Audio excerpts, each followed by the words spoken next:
Soy Estefanía Munarriz, jefa de la sección de Iniciativa Cultural e Innovación de la Dirección General de Cultura y participo en Landarte pues dentro del equipo, digamos, de coordinación. Y quería pues comentar un poco el proceso de selección de las localidades participantes de este año, que ha consistido en un llamamiento, digamos, a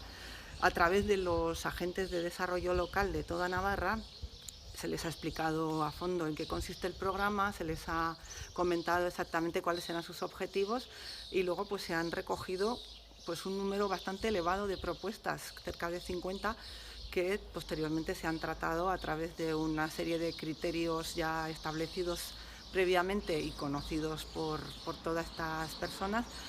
y al final ha dado lugar a una selección de 7 localidades, más una que continúa de años anteriores, distribuidas por todo el territorio de Navarra y que es con las que se va a trabajar y con las que ya se ha comenzado el proceso de lanzamiento de los proyectos.